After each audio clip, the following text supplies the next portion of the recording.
that she's being pulled in different directions. From the law enforcement perspective, I'm speaking on behalf of the Chiefs Association. Chief, if that's okay. Absolutely.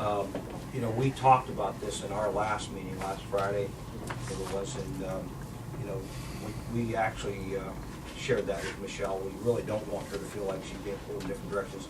You know, everybody has a mission here, and the mission leads to the goal of successful prosecution, and I want to talk a little bit about to the prosecutors in the room, because I know we've had this discussion. I appreciate your comments. We are, from law enforcement, are very sensitive to the successful prosecution of these cases. Like you, we get to look in the faces of the victims, and we have to tell them why we could or could not prosecute the cases, just like you do. And so it's a very sensitive issue to us. We get very connected to those cases as you do. But in reference to your comment about timely prosecution and maybe not having the resources available to you immediately, I think sometimes we have felt the comfort of a strong crime lab in this county and come to be complacent with the ability to be able to do that.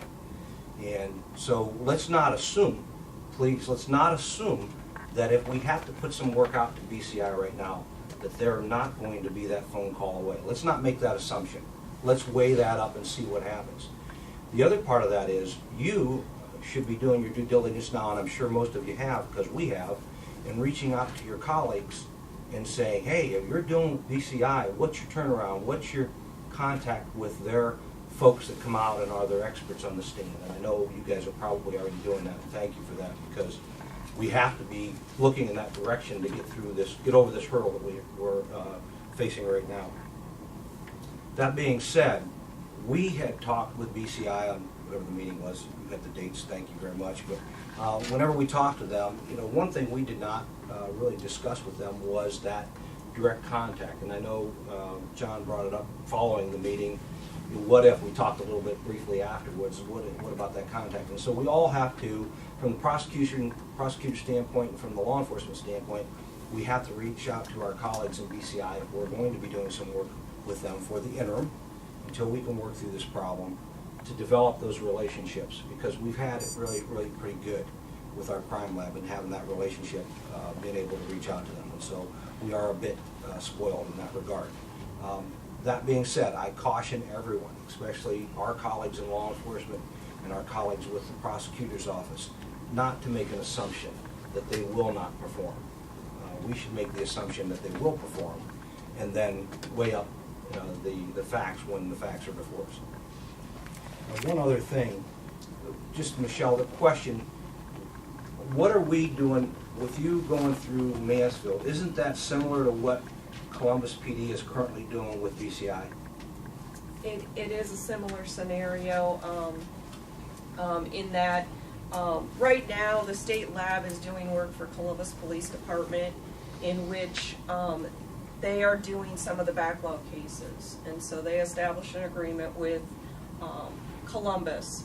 What I don't know is if in Columbus's instance it was just an agreement that was worked out, or there was actually a paid amount as a part of that agreement. That I'm not aware of. There was some discussion about that in our meeting, as you recall, Michelle, and what Michelle's talking about is right now Columbus PD, not the same problem that we're having with our lab. Their problem is not a financial problem. Their problem is they're expanding, and so they're building a new lab, aren't they, Michelle? Yes. And so they can't handle the workload during this process, so they farmed out a good bit of their work, not a good bit, a fraction of their work to BCI. I think it's the DNA. Yes. Similar to what we've talked about, Commissioner, about farming out some of our work to BCI until we can get stabilized here on this level. And so they've done that, and there was some discussion about that because Columbus PD also gets that grant. And they kept it. And the BCI brought that up in our meeting, that, you know, although they're troubled with that, okay, they're still doing the work. So we just, Michelle made a decision to go in a different direction. Certainly that can be discussed later, but we're basically doing the same thing that Columbus PD is doing with BCI.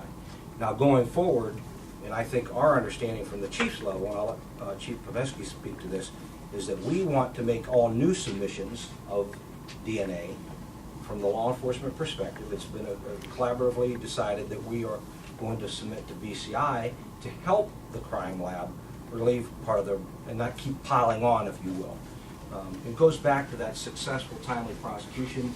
You know, we can't expect you guys to do a successful prosecution if we're not getting the results in a timely manner as well. And so that goes back to working together to make sure that we get what we need to be able to look the victims in the eye and be able to tell them why we did or didn't do our jobs. And so, you know, it goes right back to the timelines that was mentioned earlier about prosecutors. We totally agree with that.